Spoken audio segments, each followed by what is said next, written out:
The boy showed up on her porch on a Tuesday in October, and he was wearing shoes with a hole in the left sole. Ruth Cannon noticed the shoes first. She noticed shoes the way a woman who had spent 31 years in a fourth-grade classroom notices things, quietly and without comment, filing them away alongside the rattle of an empty stomach and the too large coat that used to belong to someone bigger. The boy's name was Marcus Webb, and he was 9 years old, and he was standing on her porch in Decatur, Georgia, with a crumpled sheet of notebook paper in his hand and an expression that wanted very badly not to look like it needed anything. "My teacher said you help kids," he said. Ruth studied him for a moment. Behind him, the October sky was going grey over the rooftops. She had been retired for 6 weeks. She looked at the notebook paper. She looked at the shoes. He looked at his face. "Come in," she said. "Have you eaten?" He had not eaten. That was the second thing she noticed. She fed him before she looked at the notebook paper, because that was the order that made sense. Grilled cheese and tomato soup, because that was what she had. And she watched him eat with the careful restraint of a child who had been told not to appear hungry, taking measured bites, sitting straight in the chair, holding the spoon without slurping. He had been taught manners by someone who loved him. That was the third thing she noticed. The notebook paper, when she finally smoothed it out on the kitchen table, turned out to be a reading assignment. He had failed twice. 3rd grade level. He was 9.5. She looked at the page and then she looked at him across the table and she said, "How many times a week can you come?" "Every day," he said. "If that's okay." She told him 3 times a week was fine. She told him to come on Mondays, Wednesdays, and Fridays after school. She told him she would see him Monday. He came every day. Anyway, he did not ask permission. He simply appeared each afternoon at 3:15 after the school bus dropped him 2 blocks away, and he knocked on the door and waited. She never told him to stop. You do not tell a child to stop wanting to learn. She had spent 31 years learning that. If you have ever watched a child go from barely reading to devouring books, you know what this story is about before it is told. Drop a comment below if a teacher ever made that kind of difference in your life. This one kept going long after her paycheck stopped. His mother, Diane, worked 2 jobs. Days at a dry cleaner on Candler Road, evenings cleaning offices downtown. She was 32 years old, and she had raised Marcus by herself since he was 4, and she was the kind of woman who ironed his school shirts at 11 at night so he would look presentable in the morning, who packed him a lunch she could not always fully afford, who came to every parent-teacher conference in her uniform, still smelling of cleaning chemicals because there was no time in between to change. She was not a woman who asked for help, but she was also not a woman who refused it when it showed up wearing sensible shoes and offering grilled cheese. She came to Ruth's door the second Saturday after Marcus started coming, arriving with a plate of banana bread and a handshake so firm it had a whole speech inside it. She stood in the doorway and looked at Ruth with the steady dark eyes of a woman sizing up a situation she had not asked for and was not sure how to manage. "I want to pay you," Diane said. "Whatever you charge." "I don't charge," Ruth said. Diane looked at her with an expression Ruth had seen in the faces of mothers for 31 years. It was the look that said, "I don't take charity.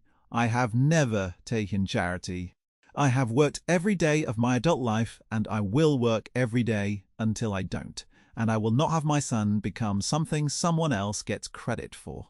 Ruth had long ago figured out the only honest answer to that look. "It's not charity," Ruth said. "It's what I do. I'll go crazy without something to do. You'd be doing me a favor." That was partly true. She had reorganized her bookshelves 3 times in 6 weeks, and she had taken up the crossword puzzle and put it back down, and she had called her sister in Augusta more than her sister wanted to be called, and the truth was that her hands did not know what to do when they were not putting something into a child's mind. Some people are built to do one thing. Ruth had always known what her one thing was. So, Marcus came 3 times a week, then 4, then 5, because he was the kind of child who, once someone opened a door for him, ran through it with his whole body. By Christmas, he was reading at grade level. By February, he was above it. By spring, he was bringing books from the school library and sitting down at Ruth's kitchen table, not with assignments, but with questions, and those questions were a different kind of thing entirely. They were the questions of a child who has realized that the world is bigger than the walls of the place where he has been living and that he might have access to it. The years pass the way years do when you are watching a child become someone. 4th grade, 5th grade, middle school. Marcus grew 4 inches in a single summer, and his voice changed and he stopped wearing shoes with holes in the soles. His mother got a raise at the dry cleaner. Terrell, who would later become her husband, began appearing in Diane's accounts of her days with the regularity of someone who had decided to stay. Marcus grew his reading list sideways into history and science, and eventually into the geometry textbook he found at a used book sale and brought to Ruth's table, not because it was assigned, but because he had looked at it and wanted to understand it. She sat across from him and worked through the proofs with him, and she was not a mathematician, she told him so plainly. But she had always believed that being willing to sit with a problem until it broke open was more important than knowing the answer before you sat down. "Let's find out," she said, the first time he brought something she couldn't immediately explain. She got a second book. They figured it out together. He told her years later that those 3 words were the most important thing she ever taught him. She told him that was too much credit to give her. He told her it was exactly the right amount. She did not argue, because she had long ago learned that some things are not about modesty. They are simply true. Diane remarried when Marcus was 14.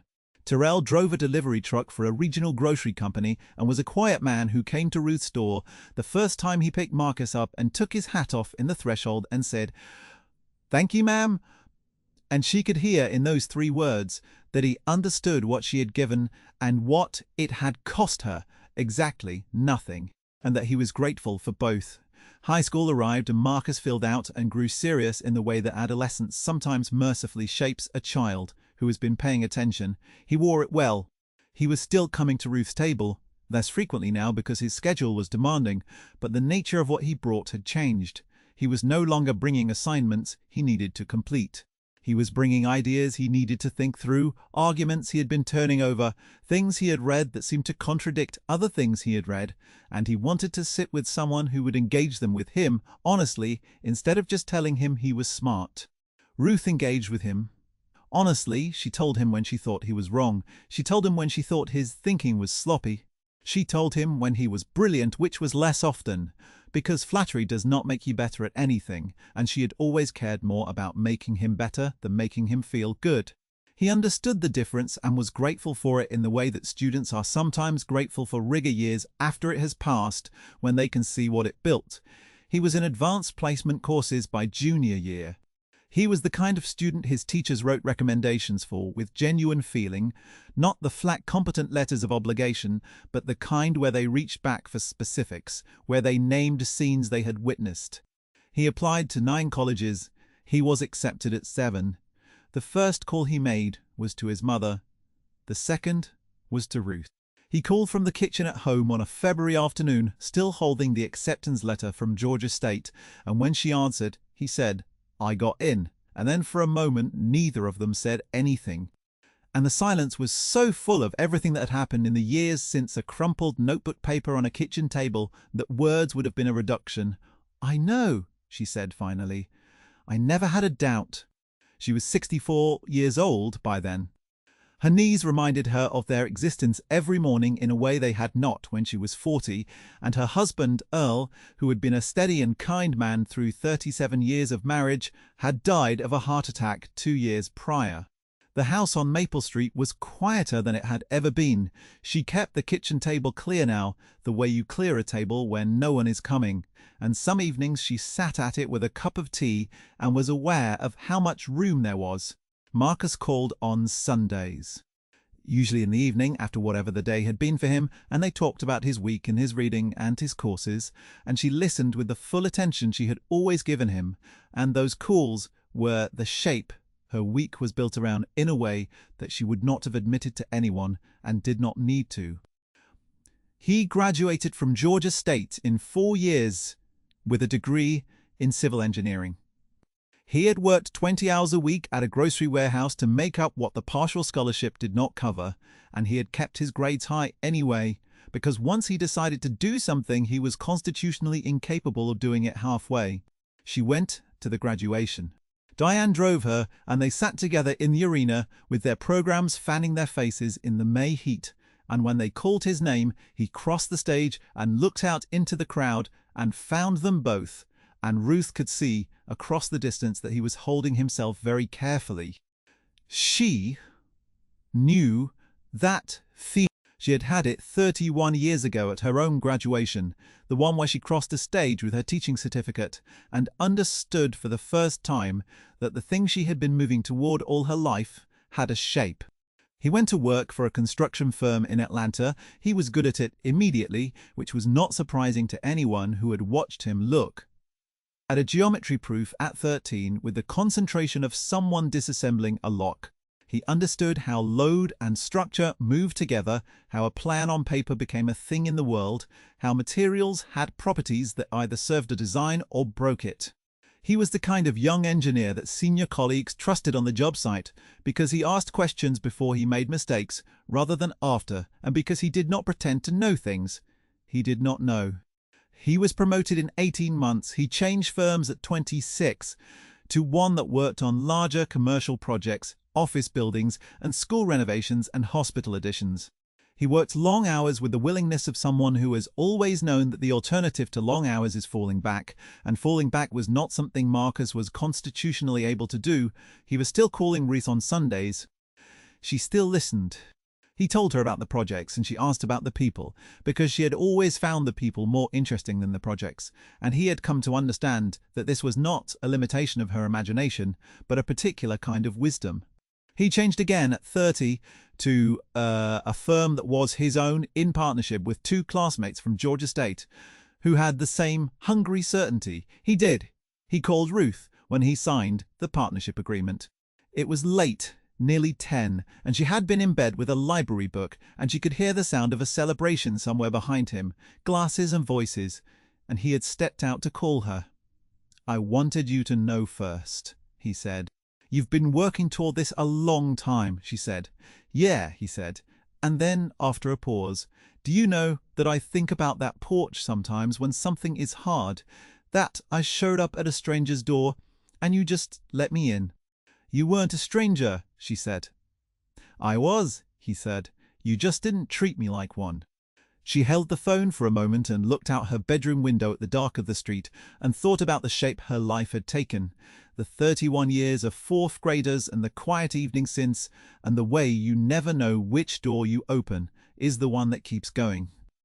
"Go back to your party," she said. "Yes, ma'am," he said, the way he had said it when he was 9. He got married at 31 to a woman named Keisha who had a laugh that arrived before she did in a room and who had the practical warmth of someone accustomed to making difficult things feel manageable. Keisha was an occupational therapist. She worked mostly with children. Ruth thought immediately that Marcus had known exactly what he was doing. The dinner he hosted to introduce them was small, just family and a few people who mattered, and when Keisha shook Ruth's hand, she held it a beat longer than necessary and said, "He has told me so much. I've been wanting to meet you for years." And Ruth looked at her and believed her. Because there are people who say things like that as courtesy, and people who say them because they are true, and Keisha was clearly a woman who did not spend her words on courtesy. They bought a house in a neighborhood south of Atlanta with good schools and a small yard, the kind of house Ruth would have recognized as the house of two people who knew what they came from and knew what they intended to give their children. Their daughter May was born when Marcus was 34. Ruth held her at the hospital that same afternoon, sitting in the chair by the window with the light coming in warm and gold, while Keisha slept in the bed with the carefully arranged stillness of someone who has just done something enormous and needs to be horizontal for a while. Diane sat in the other chair across the room. They had known each other for 25 years by then, Diane and Ruth, long enough to sit in a room together without talking and have that feel like companionship rather than silence. They looked at the baby for a long time. The baby looked back with the unfocused seriousness of the newly arrived. Ruth held her the way she had held babies before, with her arm curved and her hand supporting the head, and she thought about Marcus at 9 years old, and Marcus at 14, and Marcus at graduation, and Marcus in this room earlier that morning, holding his daughter with the careful deliberateness of a man who understands that he is holding something that will become everything. And she thought about how time was simply the thing that happened while you were paying attention to something else.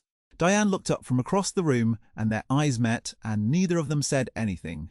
And the afternoon light was gold, and the baby was quiet, and the room was full of everything that had passed between them and come to this. Ruth was 71. She had given up driving 2 years before when the cataracts made the night light smear into impossible halos. Her knees were a daily negotiation. She had mostly stopped expecting to win. She lived on Earl's pension and her teacher's retirement, which, together, came to enough, provided she was careful, and she had always been careful. She had been careful the way people who have never had a margin to waste are careful without resentment, because it was simply what responsible living required. She did not think of it as deprivation. She thought of it as the shape her life had taken, the same way the quiet evenings were the shape, and the Sunday phone calls were the shape. A life has a shape. You learn to live in it. She did not tell Marcus about the furnace. She had been managing it for 2 winters now, turning the thermostat to 60 at night, and putting the extra wool blanket on the bed, and wearing her heaviest sweater in the kitchen in the mornings until the house warmed enough. The furnace ran technically. It simply ran poorly, cycling on and off with the laboured inconsistency of something operating on borrowed time, and sometimes in the coldest nights she could hear it working too hard in the basement, and she would lie in bed and listen and remind herself that it had gotten through last winter.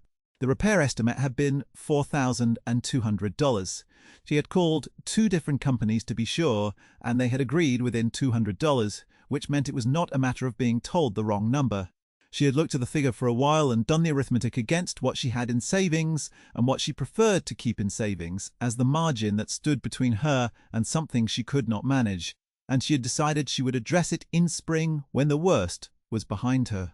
Spring came and the furnace was technically running, and she had told herself she would get another estimate in the fall when the prices might be different. She had not gotten another estimate in the fall. The 2nd January was colder than the 1st. She was not sure afterward what made her mention it on a Sunday call in January, whether it was the cold in the kitchen that morning or the fact that she was tired and had stopped sleeping well, or simply that she had reached the point where carrying a thing alone began to require more energy than she had. She said it almost in passing in the middle of a conversation about something else. She said, "The furnace has been giving me some trouble." She knew, the moment the words were out, that she had said too much. He drove over the next morning. He stood in her living room in his coat and looked at the thermostat, which was set to 62, and then he turned and looked at her, standing in the doorway in her sweater, with her arms crossed over her chest the way she had stood for 31 years in a classroom when she was waiting for someone to say the true thing. "Ruth," he said, "how long?" "I've been managing," she said. He looked at her for a moment with an expression she recognized from somewhere a long time ago. It was the same expression he had worn 9 years old on her porch, the one that was trying not to look like it needed anything, except that on him, at 41, it had curdled into something else. It had turned into the specific grief of a person who understands that someone they love has been suffering alone and did not call. "You've been cold all winter," he said. "I've been fine," she said. He had the furnace replaced by Thursday. A new one, not a repair. He did not ask her about the cost. He did not give her the opportunity.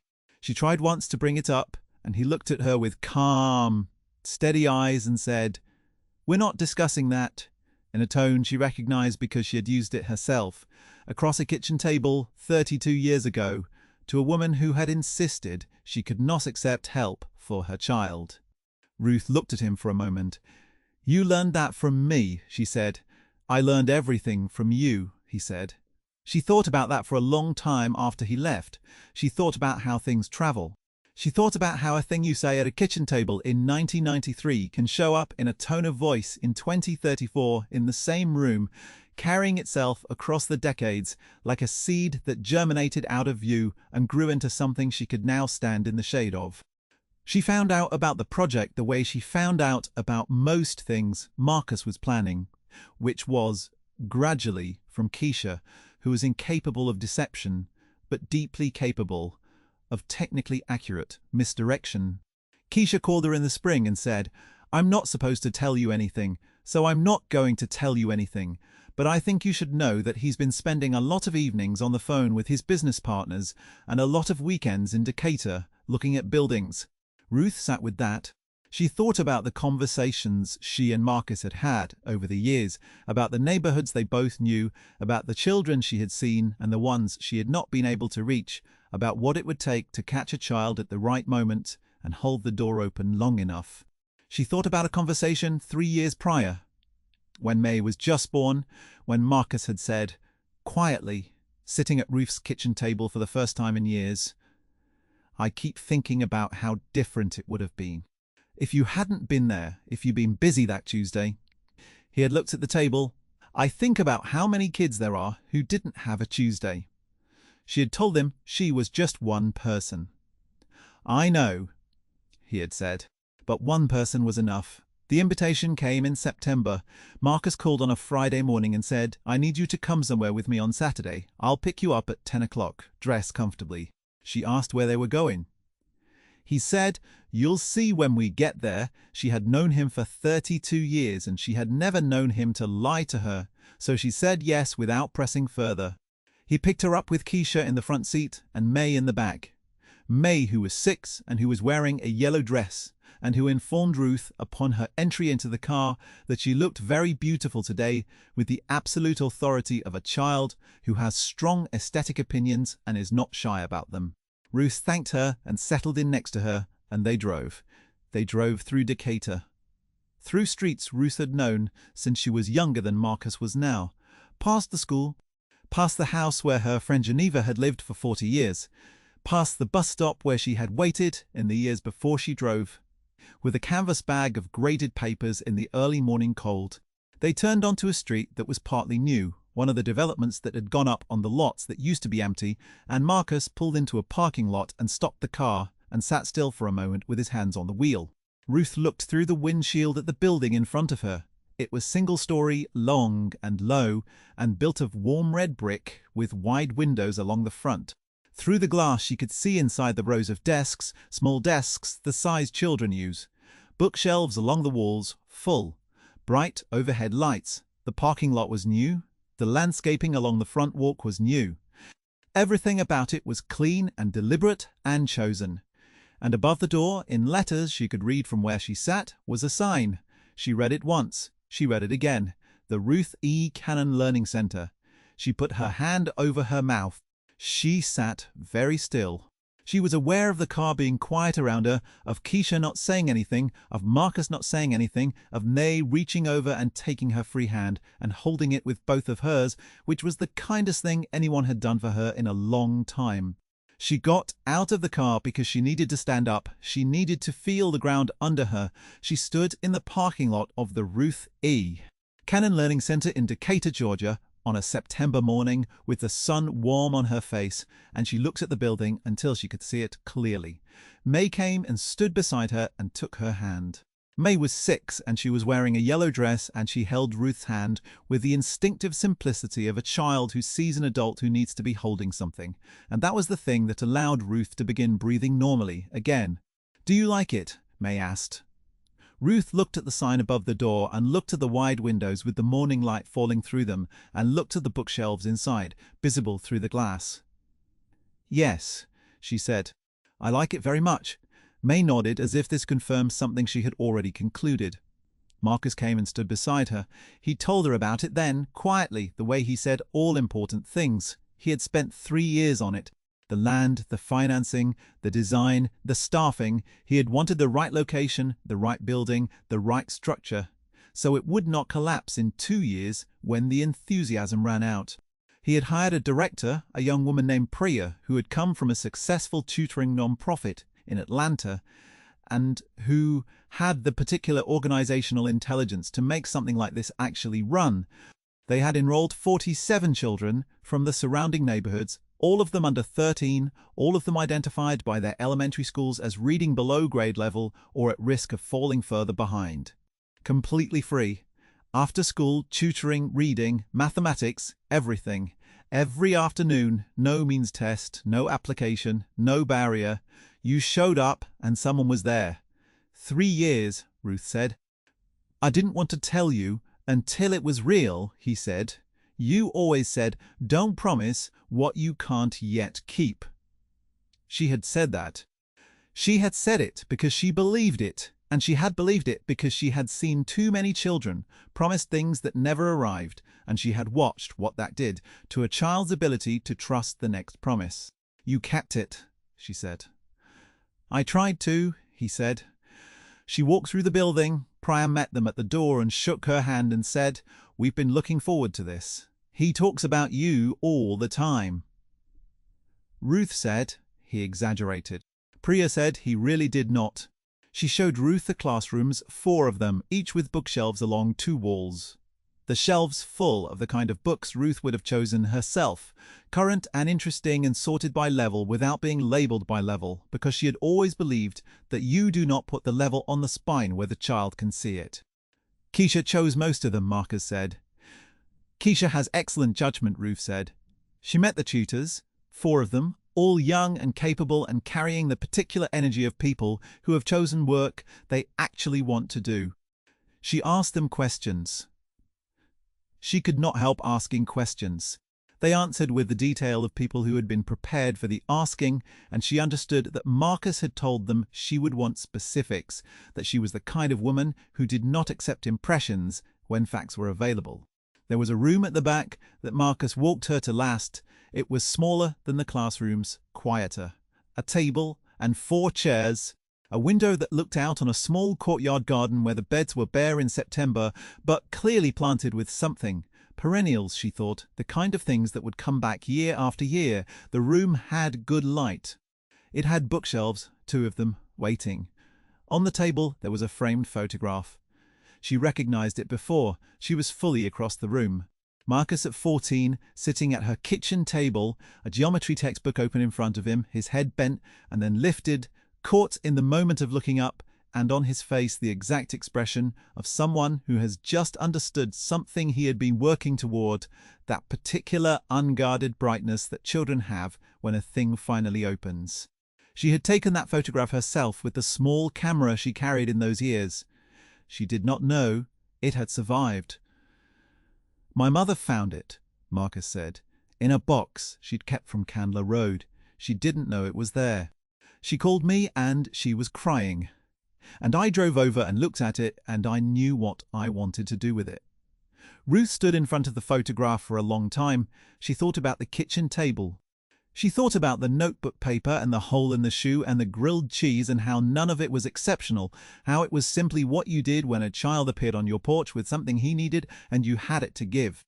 She thought about 31 years and all the children, the ones she had reached and the ones she had not quite been able to reach in time, and how you carry both, and how carrying both is not a burden, but simply the honest weight of a life spent doing something that matters. She thought about Earl, who would have stood here beside her, who would have put his hand on the small of her back without saying anything, who understood her completely and let her be what she was. She thought about how he was not here and how the room was still warm and the photograph was still on the table and Marcus was still standing beside her. This room is yours, Marcus said. If you want to come in and work with kids, there's a table and there are children and there will be children every afternoon from here on. If you just want to visit, if you just want to see what it is, the door is open. But I thought you might want a space. She looked at the chairs, she looked at the window and the bare garden outside it, and she thought about what would come up in spring. What time do they arrive? She said. 3:30, he said. I'll be here at 3, she said. He nodded. He had known her for 32 years. He did not express surprise. She started the following Monday. She came at 3 and stayed until 5:30, and there were 4 children that first afternoon who needed what she had. She sat with each of them, one at a time, at the table in her room with the window and the bare garden, and she did with them what she had always done. She gave them her full attention. She did not hurry. She met them where they were and moved with them toward where they were going, and she let the work take the time it needed, which was always more than people thought and less than they feared. On Wednesday, she was there again. On Thursday. On Friday. On the following Monday. Keisha brought May to visit one afternoon in November, and May sat at one of the student desks in a classroom and did her own homework, while Ruth worked with a boy named Deshawn, who was 7 and who had the same careful, contained energy Marcus had carried at 9. May came to the doorway afterward and looked at Ruth, and Deshawn, bent over a book together, said, quietly, to her mother, "She really likes it." Keisha said, "I know." Pryor came to Ruth in the 3rd week with a question about curriculum sequencing that she had been thinking through and had not been able to resolve to her satisfaction. And Ruth sat with her at the table, and they talked it through, and Ruth said what she thought with the directness of a woman who has been right enough times to trust her own judgment. And Priya listened with the attentiveness of someone who knows good counsel when she is receiving it. They stayed at the table for 2 hours. Afterward, Priya said she was going to implement the approach and wanted Ruth's feedback after a month, and Ruth said she would be there. Marcus came by on a Wednesday evening in December after work, still in his work clothes, the kind of unannounced visit he made when he was in the neighborhood, and the pull of the place was stronger than the pull of going directly home. He was 41 years old, and he was tired in the productive way of someone who has been building things all day, and the building was warm around him, and from the back he could hear the low murmur of work being done. He walked to the room at the end of the hall and stopped in the doorway. Ruth was at the table with a girl named Aisha who was 7 years old and who was working through a passage with the fierce, fragile concentration of a child who has recently understood that she is capable of something. She had been told, directly or otherwise, she was not. Ruth was beside her, not speaking, not intervening, simply present in the way a woman is present when she has done this for 33 years and has learned the difference between the silence of a child who is stuck and the silence of a child who is working. Aisha reached the end of the sentence. She looked up. "I got it," she said. "You did," Ruth said. Marcus stood in the doorway for a moment, and then he turned and walked quietly back down the hall toward the exit, and he did not say goodbye because he did not want to interrupt, and the building was warm around him, and the December dark outside had come early, and he buttoned his coat and drove home through the streets of Decatur, thinking about Tuesday afternoons and grilled cheese and what it means to be someone's one person when you do not know you are being it. Have you ever received something you did not know you were waiting for? Drop a comment and tell us. This one took 20 years to arrive, and it was built out of Tuesday afternoons and a woman who kept doing the thing she was made to do long after anyone required her to. May is 8 years old now. She comes to the Learning Center on Thursdays after school and does her homework at one of the small desks near the front window, working with the focused self-sufficiency of a child who has been encouraged to figure things out before asking for help. When she finishes early, which is more often than not, she picks up one of the books from the nearest shelf, reading with the ease of a child, for whom reading has always been a pleasure and never a performance, and then she wanders to the back room. She sits across from Ruth in the chair reserved. In the way of children, for her specifically. She sits with her feet tucked under her and her elbows on the table, and she asks questions the way her father used to ask questions, sideways into any available quiet, as if the question had been waiting for the room to be silent enough to say itself. Dinosaurs, ocean tides, why the sky is a different color at sunset than at noon, why some people are cruel and some are kind, and whether that is something you are born with or something that happens to you, and whether it can change. That last question she asked twice, on 2 different Thursdays, a month apart, and Ruth gave her a different answer each time. And May listened to both answers and sat with them with the serious concentration of a child who is storing things she will think about later. Ruth understood that kind of child. She had always understood that kind of child. Ruth does not always have the answer. She has 441 books now, more than she has ever had, because Marcus brings her one every time he comes, and she never says no. And she is not embarrassed to say she does not know. She knows what to say instead. She knows it better at 73 than she knew it at 31, which is perhaps the only improvement that age reliably brings. They find out together. The two of them at the table, by the window, in the afternoons, when the light comes in warm through the glass of the garden, in the building that carries her name and will carry it after she is gone. On in the neighborhood where a boy once knocked on a door with a hole in his shoe and a crumpled piece of notebook paper and an expression that did not want to look like it needed anything. There is always one more child like that. There has always been one more. Ruth Cannon was still at the table. She intended to be there tomorrow. If you want to see another story about what it looks like when someone does the quiet thing that changes everything, it is right there waiting for you. And if someone opened a door for you once when you did not know how to ask, I think you already know what to do with that. The names in this story are fictional. The kind of woman Ruth Cannon is not.